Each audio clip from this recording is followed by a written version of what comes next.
J'ai toujours dit que je ferais un triptyque, que je voulais faire trois volets. Cette saison-là, c'était vraiment pour clore et puis de vraiment poser la question de la famille, comment on fait sa famille et qu'est-ce que c'est qu'une famille de cœur et pourquoi les amitiés sont à mes yeux aussi importantes que les histoires d'amour, même si dans la société on est souvent moins valorisé dans nos amitiés que dans les histoires d'amour.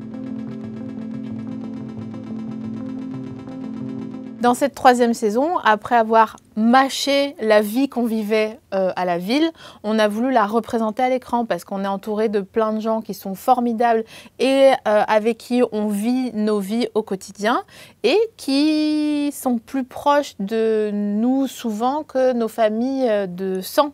On avait envie de donner la part belle à la relation amicale et de se demander concrètement qu'est-ce que ça voulait dire au-delà du fait de « Ah non mais moi si j'appelle mon pote à 3 h du mat, je sais qu'il peut m'aider à cacher un corps ». Qu'est-ce que ça veut dire dans un parcours joyeux et surtout pérenne, quoi. Tu commençais à approcher les 40 ans au loin comme ça là-bas. C'est poser la question de l'enfant. Est-ce que Sophie Marie veut faire un enfant ou pas? Et moi, du coup, quelle place j'aurais? Et donc, on a traversé cette réflexion qu'on a du coup filmée, remis en scène par moment pour les choses qui s'étaient déjà passées. Ce qui est cool aussi dans cette saison, c'est qu'on n'est souvent pas d'accord. On a rejoué des scènes de dispute dans la saison 3 qui étaient presque vraiment arrivées.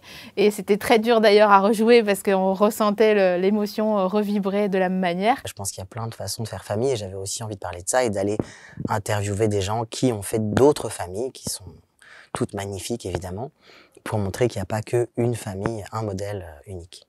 On le sentait en fabriquant cette saison-là, c'est qu'on allait ouvrir des questions et ça ne veut pas dire que nous, on dit il faut faire ça comme ça et il faut faire ça comme ci et ça c'est nul et c'est pourri, le couple monogame c'est flingué, pas du tout. C'est juste en fait, la vie est un mezzé, donc il y a plein de choses à manger et chacun prend ce qu'il a envie de manger et goûte s'il a envie de manger un truc qu'il ne connaît pas. Il y a vraiment cette volonté de transmettre un message de bah non, vous avez de la valeur, parce que moi je sais d'expérience en tant que queer que tu es tout le temps renvoyé au fait que tu as moins de valeur que les autres. Et tout s'est bien passé, l'accouchement ça a été 20 heures de pur plaisir.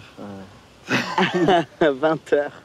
Pouvoir repenser la famille, ça concerne tout le monde en fait. C'est pas, pour moi c'est pas un film qui est non plus que pour les personnes LGBTQI+. On sait qu'il y a plein de gens qui ne sont pas concernés, pas du tout, ou qui ne sont pas encore concernés, ou qui ne savaient pas qu'ils le seraient, qui vont pouvoir découvrir la série en se disant « Ah tiens, c'est quoi ça ?» Et ça donnera peut-être des idées d'ouverture d'esprit à plein de gens. Et d'ailleurs, si vous ne vous sentez pas concerné, et si vous dites « Mais moi, je ne suis pas comme ça », et ben c'est très bien, ça veut dire que vous êtes alliés. Pas qu'on vous reproche quelque chose en direct. Vous souhaitez avoir un enfant sans être en couple. Voilà. Qu'est-ce qui fait que vous ne faites pas un enfant ensemble? Là, on en parle un peu dans le film, mais moi, en tant que personne trans, je n'ai pas accès à la PMA. Donc, quand on dit ça y est, la PMA pour tous, c'est passé, bah non, les personnes trans en sont encore exclues. Donc, on est quand même traité différemment des autres citoyens. Donc, on est considéré par l'État comme des sous-citoyens. Et à partir du moment où il y a cette réalité-là de la discrimination, je dirais, systémique, alors c'est important qu'il y ait des messages de gens qui disent bah si, en fait, vous avez autant de valeur que les autres. On pourrait aussi faire des auto-inséminations.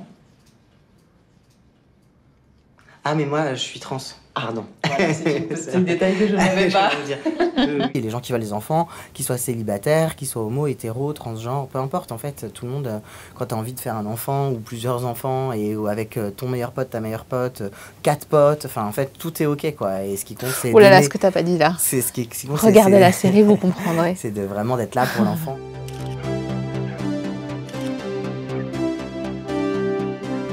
Mais complètement floue cette photo. Ah bah ouais.